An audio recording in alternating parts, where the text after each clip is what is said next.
Hello and welcome back to another episode of the Cardboard Herald, my chance to talk with creative gamers and game creators. And joining me today to talk about the upcoming Block by Block Uprising are co-designers TL Simons and Greg Loring-Albright. Welcome to the show, guys. Thanks for having us. Thanks for having us. Yeah, so this is an interesting development that I was just talking to you before the interview kicked off here about, in that this was originally announced as a Kickstarter title that you were going to go for crowdfunding, and you're still doing crowdfunding, but you're now launching February 15th on Gamefound. So what's the story here? Why the transition? What's the shift? And tell me about what we can expect. Well, as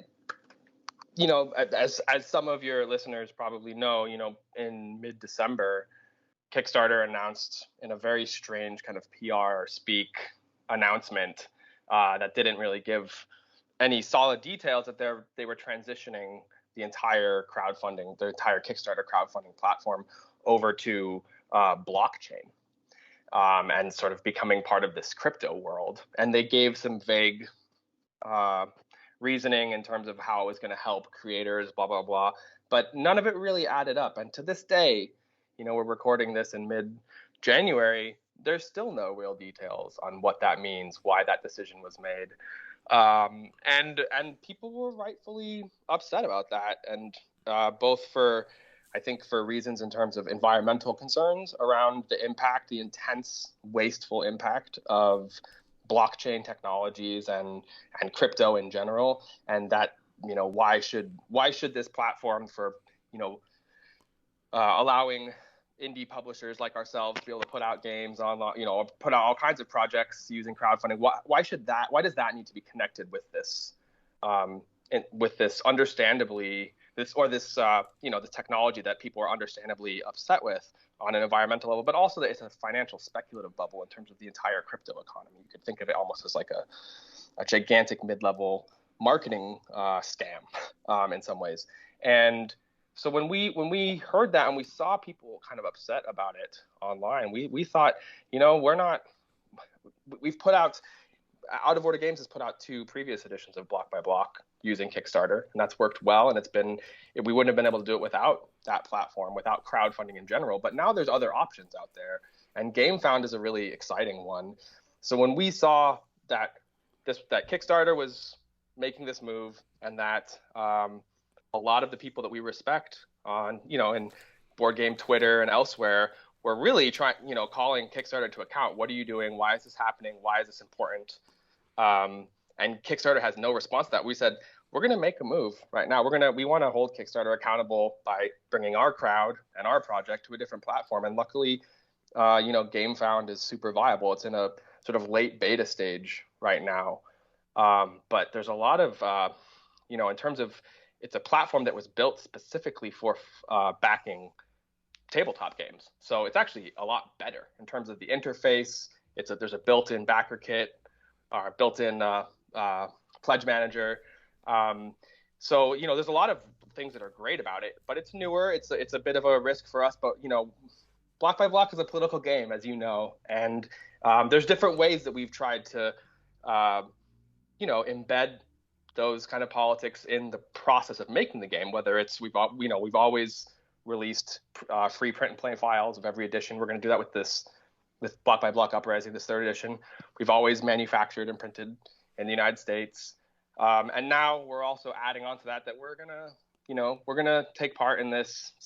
There's no full-on boycott of Kickstarter by any means right now, and that there's a lot of complications with doing that, but we're going to try to make a stand here. And I think for everyone, for all creators, it benefits us to make sure that, Kickstarter knows that they're not the only game in town, that we could take our projects, our money, our backers elsewhere. And so that's what we're doing with Gamefound, and we're pretty excited about it. So February 15th. When Gamefound first launched as a crowdfunding platform, I know the company had existed in advance of that, doing some of the backer kit stuff. But, when they actually came out and said, we're going to be our own independent platform parallel to Kickstarter, entirely focused on tabletop games, by gamers, for gamers, etc., etc.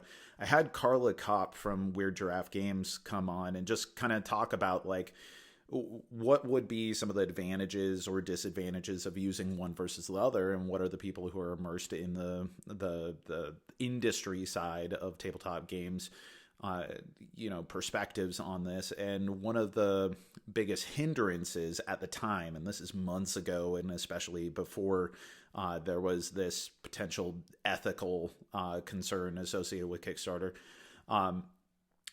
is that Kickstarter has an existing user base, which just is something that cannot be denied because it's been around for so long. There are people who may have never heard of Bloc by Bloc or any other game who just happen to browse Kickstarter for any new game whatsoever.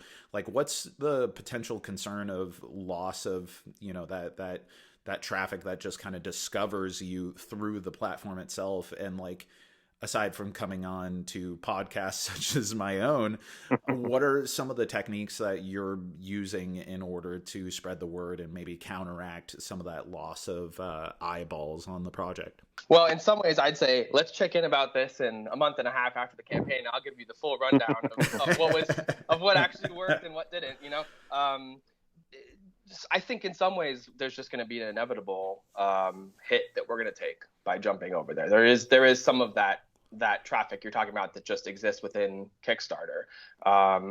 There's also just this additional hurdle that we're making people do because most people don't have accounts with Gamefound yet. So in order to, we're asking people, come check out our page. If you think this is a cool project, please back it. But a lot of people already have a Kickstarter account. It's a quite a bit shorter process for them to back a Kickstarter project than to set up a new account with Gamefound and then back Bloc by Bloc. So there's going to be some attrition because of that.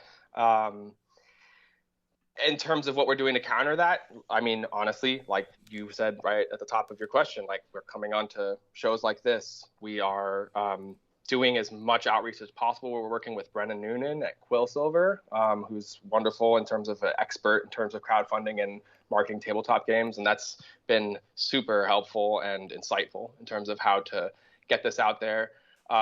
We're doing everything we've always done. Luckily, I think with Bloc by Bloc, we have a pretty dedicated audience and a pretty dedicated group of players who have been with this game because this is now the third edition. The first edition came out in 2016. So over that time, we got a lot of traction. We have a pretty large email list. So I think my sense is that we'll be able to bring our own crowd. The vast majority of people who would back this game will back it wherever it is. And the cool thing about this moment is that because Kickstarter, I would say, made a blunder with this, with this announcement, you have actually kind of an influx of games over to Gamefound. So I think that actually it's, this is a good time to launch on Gamefound because people are looking to Gamefound. There's more projects there. So I think it's in flux as, and we're part of that flux. So hopefully this is part of making this a really viable platform. And you know what, if we don't get as high of, crossing our fingers, the campaign is successful. I think that's almost certainly is the case. I don't want to count our eggs before they hatch or whatever, but even if we take a bit of a hit because of this, I still think it's worth it. It's like in other ways, Bloc by Bloc's always been about pushing the envelope a little bit, opening up sort of what kinds of topics, what kinds of politics tabletop games can explore. And I see this as another small contribution to that, and it's okay if it means that that we maybe take a small hit. But I think our backers are pretty excited about it. My sense is that people are supportive of this. So. Yeah, I think Gamefound is probably like, hallelujah. I mean, of course, they're probably not happy that, there's more reliance on the blockchain in the world, but nonetheless, this is probably going to be a huge boon. And I think if nothing else, this could be the driving point in which we see at least those who are wanting to comport themselves with a degree of integrity or just, shelter themselves from some of the mystery associated with like why Kickstarter is doing this. They're switching to this new platform, and that's just going to build that installed user base.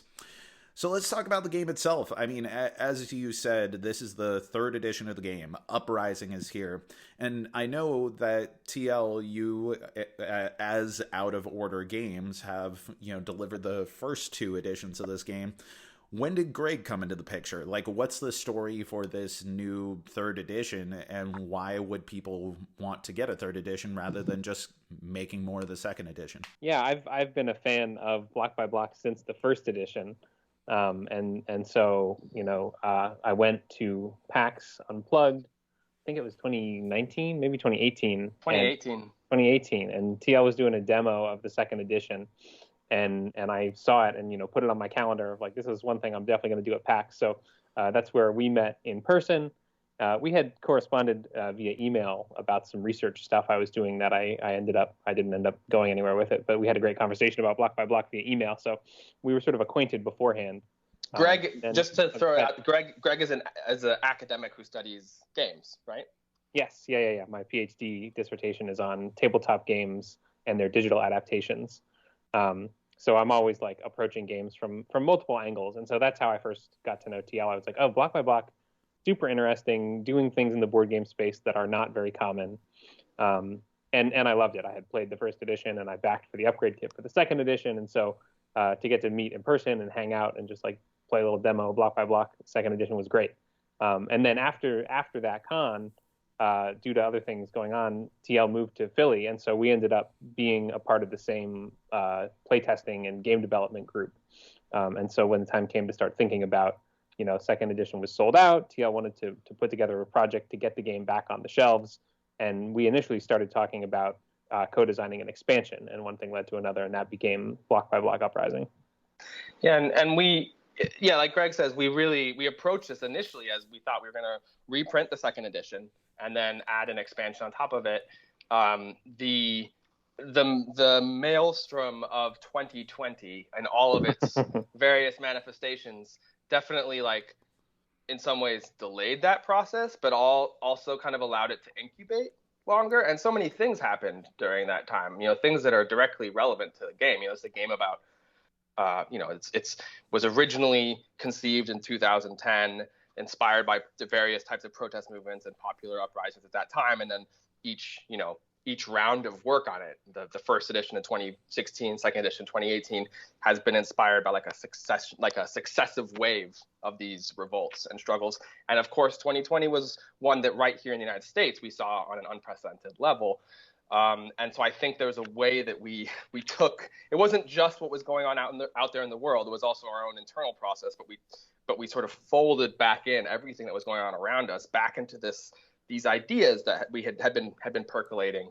And we could get more into the specifics of what changed, but we started with this idea of a expansion pack, but then given how our lives changed, how the world changed, how our design process changed over the course of 2020 and into 2021, we realized we're not actually putting out an expansion pack. We're revisiting the core game and really trying to execute what I think we both call the definitive edition of Block by Block. We're not interested in putting out, well, I could say at least for myself, I'm not interested in putting out a fourth edition of Block by Block. I want this to be the final core game. Maybe we can spin off some actual expansions after this, but for now, we wanted to get it back out there, get it back in circulation. But through this long process, we've realized that there's a lot of cool changes and pretty foundational modifications and improvements that we've made to the gaming system, as well as just sort of expanding the scope. So. Well, I do want to talk about some of those real world events and, where we're at now as opposed to where we were when the game was originally conceived. But as far as the expansion evolving into this third edition, what were some of the ambitions for this third edition? Like, what inherently makes it a worthy new game that someone's going to want to get, other than just, it's the currently available edition of Block by Block? Like, is it more accessible? Did you think more about the strategy involved? Did you want to make it more tactical? Like, what are some of the the line items that you were trying to hit. Yeah, totally. There's a lot to talk about, and I'll try and give an overview without getting too deep in the weeds, because some of these changes don't make a lot of sense if you haven't played second edition before. But the first thing I'll say at the top is that every new edition, so I guess these two, second and third Uprising, launch with an upgrade kit. So when I backed for first edition the first time it was out, and then when second edition launched, I didn't have to rebuy the whole second edition. I could buy an inexpensive, I think it was like $12 or $15 piece pack that would let me upgrade my first edition kit to a second edition kit. And we're doing something exactly along those lines for third edition for Uprising as well. So anyone with either first or second edition will be able to get a low cost upgrade kit to be able to play the full Uprising components and rules. Totally. I forget what I was saying. Oh yeah, the changes. I think the biggest change, maybe not the biggest change, a big change was refocusing the game's end game goals. We wanted to think about liberation, which is a thing that was present in all of the games, but we really wanted to centralize it.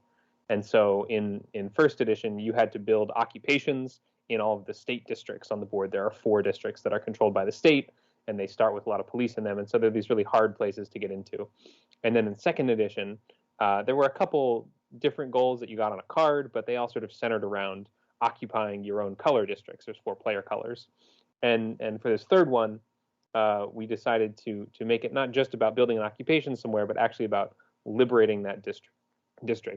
So you'll build these liberated zones. So we've changed some of the rules about how liberation works. And so you'll have areas of flipped over tiles. The game is played on a 5x5 grid, and you'll flip these tiles and make these adjacent zones of liberation. And that's the new goal. And we've made the goals a little more flexible. So there's a deck of goal cards that are called the conditions cards.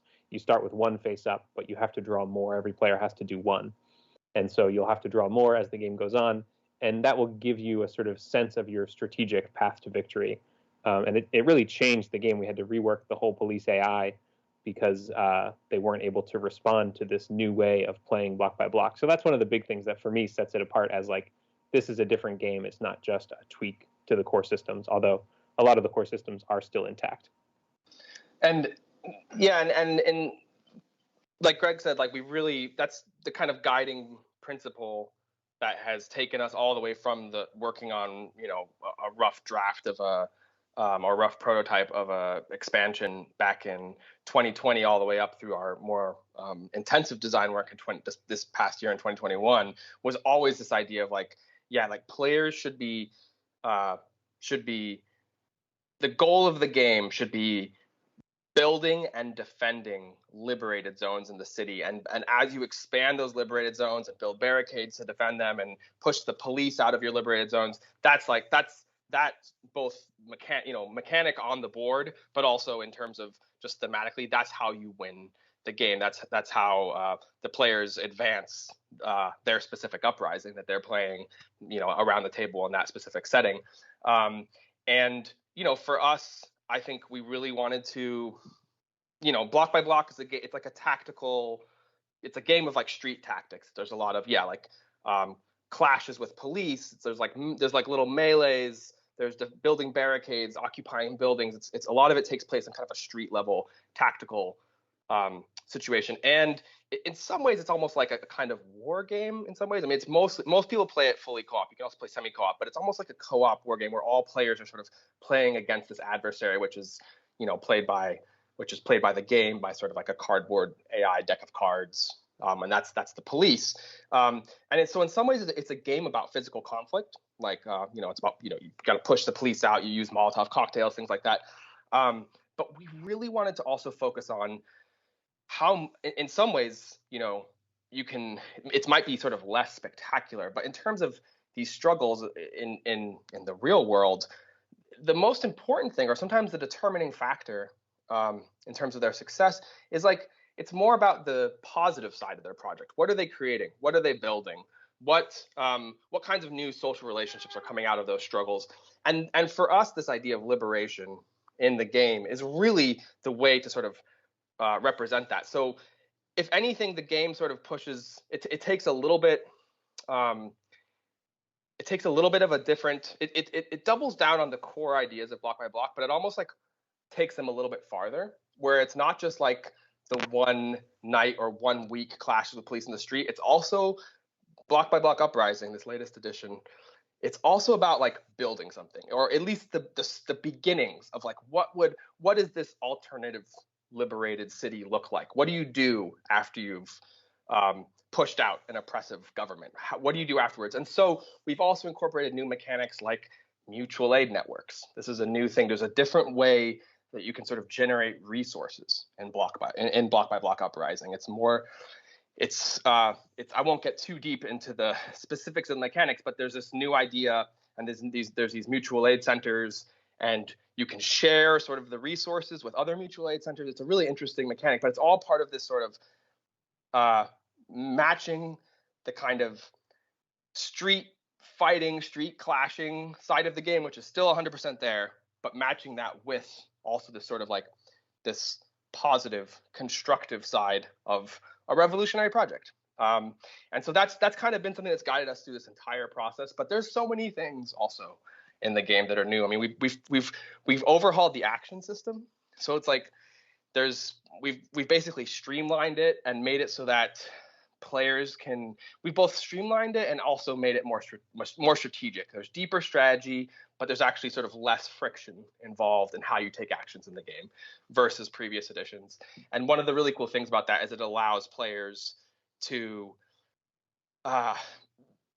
basically create more complex and interesting combos and chains of actions that you could never do previously. And it just allows for a much deeper level of strategy, actually. So it's still mostly like a tactical, like each action is very tactical, but there's like a longer term term type of strategizing that players have to engage in now in order to win the game. Whereas before it was a little bit more reactive. But I mean, there's so many other things. I mean, there's meetings now, which is a new thing. You can have meetings in the Uprising, which is, something that previously was not a part of the game. But again, it's like a very kind of interesting, realistic addition. This is how you sort of increase those the possible conditions cards that Greg was talking about, the different ways you win the game. If one of them's not working, you can have a meeting and see if you can come up with another option for winning the game. Just what you want in your board games, more meetings. Exactly. Exactly. So, I don't know, we've changed sort of like, the way the police operate. We've added in some new decks of cards.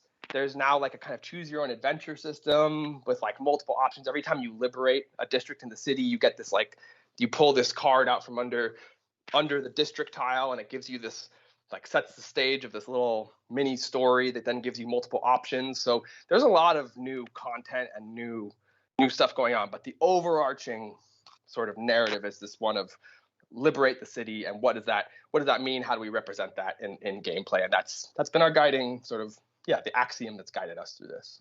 I love how you put that, to reduce the mechanical friction in the game. But I don't know. Here's one of the things with the game that I most want to talk to you guys about, and that's that when I think about this game conceptually, from the theme itself to how it's presented, I pick up on some like zine culture vibes to it. And I've been a musician for most of my life. I've been involved in punk rock communities and underground comics, that kind of stuff. And so that all speaks to me. And 5 years ago, this sort of fight the man, fight the power, unity, grassroots movement theme would make complete sense to me where this is coming from. But here now in 2022, the revolutionary language that's used in this country, at least, has become so muddied. And when you say liberation, someone could just as easily say, well, that's insurrection. And when we talk about insurrection that's actually happening in our country, or has happened recently, well, from the point of view of the Oath Keepers or, someone else, they'd say, no, we're liberators. We are the grassroots movement that's trying to rise up and fight the oppressive government. And I gotta imagine that the turmoil that's in our country right now has got to make for a really interesting project. Like, what do you anticipate as some of the reaction to this launching and the eventual release of this game, as opposed to when previous versions were released? Yeah, I mean, it's definitely of the moment. I mean, it's also of the past moment, right? I'll sort of take the words out of TL's mouth a little bit because I was not involved with the project back then, but movements like Occupy, movement of the squares, Arab Spring, all that stuff was foundational to Bloc by Bloc. But that stuff is still happening now, and I think the January 6th comparison, I think, is an obvious one. But the thing that I think was more inspirational to us was the George Floyd protests, uprising, rebellion, which was much broader and much more connected, I think, to this kind of spirit. I'm going to say a phrase that I feel like I never say, the spirit of the nation. Like, that was a much more popular, broad social uprising. Yeah, that's what I'll start with. I'll let TL take over for a little bit. Yeah, and that's, if there's something that is connected to the lineage of those movements that Greg pointed to, that initially inspired this game, and I think continue to make this game irrelevant. Yeah, again, it's the nationwide George Floyd, Breonna Taylor, Ahmaud Arbery rebellion in May, June, and even after that in 2020. And I think so. In terms of your question, in terms of how will this game be perceived in 2022 versus how it was in the past, I think it's a very interesting question. Obviously, one that I've thought about quite a bit. And I think you're right. Like January 6th has changed what the word insurrection means. I've never heard that word thrown about so often on television, on the radio. Like, it's now common. It's part of our common language. And depending on how you define that, because, okay, so just to step back, in 2010, when we first started making Bloc by Bloc, at the time, we didn't have the name Bloc by Bloc. This was like a group of friends just kind of brainstorming. We were looking at, this was even before Occupy. We were looking at a whole other bunch of movements in 2006, 2007, 2008, 2009. We chose the name The Insurrection Game. That's what we started calling this game back in 2010. I think for us, what that word meant in 2010 is pretty different from how people are using it today to describe what happened on January 6th. January 6th has this element of a coup d'etat. It almost has the element of a kind of paramilitary insurgency. Those things go very much against the kind of participatory, popular, potentially destructive, but also very celebratory and diverse kind of movements that inspired Bloc by Bloc. So, on some level, this is a semantic question, I think, because there's nothing new in this country about right-wing paramilitaries or white supremacist paramilitary groups exerting their power sometimes outside the law, to reinforce, the existing sort of racial order in the United States, existing patriarch order. That's part of our history. We can go back and look at the KKK and various other manifestations of this. There's nothing new about this kind of like right-wing, quote unquote, social movements. But definitely seeing, what happened on January 6th, that changes the conversation. And, to be honest, like in some ways, one of the reasons we chose the name Bloc by Bloc Uprising for this third edition, we're still saying that this is the third edition of the Insurrection Game. That's always been sort of the project title all the way back from 2010. But we kind of wanted to decenter that word. I'm not stuck on this concept of insurrection. And if there's something that we really want to identify the project with, it's the George Floyd uprising, which is, I think, a lot of how people have referred to it. And the thing that I would say in terms of a difference in people's and how people have received this game so far, I'm sure we'll get some trolls, right? Everyone, it's probably a good sign. If we don't get a few trolls, a few people who are, I'll be upset at the game. It's not doing its job. Exactly. But the thing I was going to say is that actually, if anything, more people have now participated in this kind of organizing, and these kinds of street protests, and these kinds of riots. I'm not talking about January 6th. I'm talking about the ones that happened in everyone's hometowns, that happened in every major city simultaneously in late May and early June. So I've actually found that there's just a lot more people who have context to understand a game like this now. And that's actually a larger change than I think specifically this question around what happened on January 6th and necessarily how does that change how people perceive this game. It might on some level, but I actually think more than that, there's just a lot more people who get it now in some ways in terms of what this game has always been about. And it's in some ways Block by Block is more relevant than ever, even though it's still the same core ideas from 2010. It's like seeing what's happened in the past couple of years. It's like, that's one of the reasons we've also felt like we should put it out again, because it continues to speak to the events that are going on, that are shaping our world. And just the last thing I'll say about that is just that even if people feel somewhat uncomfortable with the politics of the game, there's, first of all, it's a game. We very much want it to be a game that stands on its own as a game. We hope people, just like I don't feel great about settling Catan, being a colonial settler in Catan. Yeah. I still enjoy playing that game occasionally. We hope people can sort of, take that leap of make believe and enjoy the role playing just like we do with all games. But equally, I lost my train of thought. But yeah, I'll say something. Yeah, I'll say something that your words inspire me, which is like, yeah, I don't know how much games can persuade or change people's minds. This is a thing that I think about sort of as part of my degree process, is like a big active question in game studies. But yeah, I've played Block by Block with plenty of people who are not the most comfortable with its politics, but are very happy to sit down and play it and have a good time. And so that's, this is not to like try and defang the project politically or say that it doesn't have a message at all, but it's also saying that like to play Block by Block is not to make a Molotov cocktail. Those two things are very different. And if you think they're not, you're sort of committing the video game violence fallacy that we all know is not real. Right. Anyone who sits down and plays Risk and is okay with, genocide as you sweep over the entire planet, yet would have a problem with this, then needs to, maybe take a look at their own gaming habits or something. And I remember how I was going to sum that whole monologue up, which was basically just that, even if you feel uncomfortable somewhat with the theming of the game, to me, if anything, seeing what happened both with the George Floyd uprising or January 6th, or even all the other things we could point to around the world in the past few years, the various types of uprisings and upheaval, if anything, that to me says we should be trying to understand this stuff more. This is actually a really crucial thing to wrap our heads around.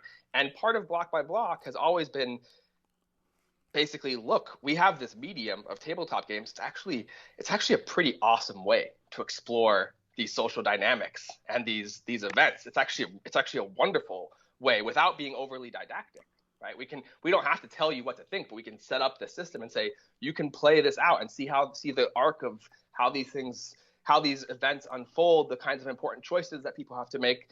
So to me, it's like, yeah, even if sort of out there in the world things have gotten a little muddier, it's even more sort of like the stakes are higher. To me, that's almost like, okay, well then, even more of a reason that we need to, we should be trying to find ways to explore and learn and figure out how we all relate to these things and what they mean. So. Well, what I love about this project is that it portrays a situation that, you can use as the setting, the narrative that you're playing through, just like if you were playing through any other board game with its own setting or narrative, but rarely are uncomfortable situations that are acknowledging real world problems used in board games. There certainly are examples, and there are certainly examples of historical board games like Freedom Underground Railroad, which really confronts you directly with these really challenging topics, and definitely has a position of its own. There's no two-siding an argument when playing Freedom Underground Railroad or anything, right?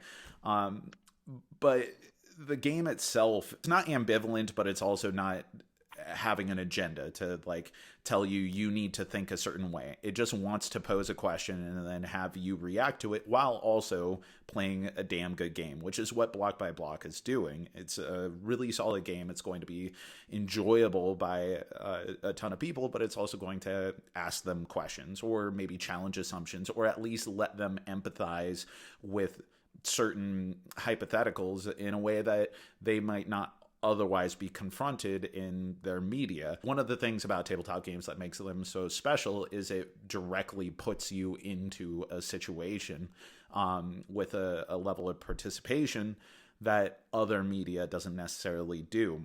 For that sort of agenda thing, you know, kind of relating to what we were just talking about, TL, what you were describing as, you know, hopefully exploring these things. As a final takeaway, what would be the ideal outcome? You know, someone sits down and plays Block by Block with their family or, you know, with their friends or their game group. You know, they're really committed to the game. They really love the game, but they're bringing it to a group of people who, you know, they don't necessarily know their politics. What is your hope that's going to happen after someone plays a game of Block by Block? That's a great question. And this is sort of my story. I have a lot of family and friends who are a little more conservative than me and might not feel comfortable playing Block by Block, but they, you know, I'm not trying to like be that coercive gamer guy who's like, oh, you got to play this game. But I often bring games to the table, and they know that, and they trust me to pick a game that people will have a good time with. So I've put Block by Block in front of people who might not pick it off a shelf for themselves. And the outcomes have been great. People have a ton of fun. They engage in the story. They engage in this discourse of liberation and revolution, and that's cool. And I don't know how much it's moved the needle for them, you know, inside their own hearts and minds. But I think something that we put into Uprising that was sort of abstracted in earlier editions, but that, you know, has been in the news, not as much recently, but definitely throughout 2020 and 2021, that we wanted to get into the game was mutual aid. And we have this system now of mutual aid that's sort of like you take these trade-offs of taking actions that don't do a lot for you now, but that build up a strong system to get you resources as the game goes on. And I think mutual aid is a great on-ramp for people who are interested in, you know, consensus-based decision-making, left organizing, building dual power in their communities, that it's a place for people to tap in that's not as directly confrontational as we need to build barricades and push out the police. It can certainly lead there, and, you know, that's sort of part of the unified vision of Block by Block. But I think my takeaway would be, if people play Block by Block and start a mutual aid group in their neighborhood or get involved with existing mutual aid efforts, that would be awesome.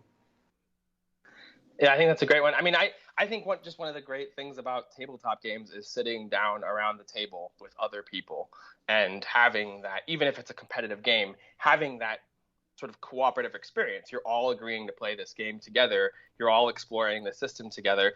And so, like all games, but maybe especially with Block by Block, and I should just say here that Block by Block can be played fully cooperative or semi-cooperatively. But most people play it fully co-op. I think Greg and I probably prefer semi-co-op, the semi-co-op mode better, where there's sort of a hidden traitor involved, which is the vanguardist or the sectarian who's like trying to play to win alone and has to kind of secretly stab the rest of the revolutionaries in the back, I guess. It's like it adds an element of bluffing and social deduction. But still, the majority of people play Block by Block in a cooperative way. I mean, that semi-co-op is sort of an acknowledgement to the complexities and of these actual real-world events, that we don't want to paint too rosy a picture of this, right?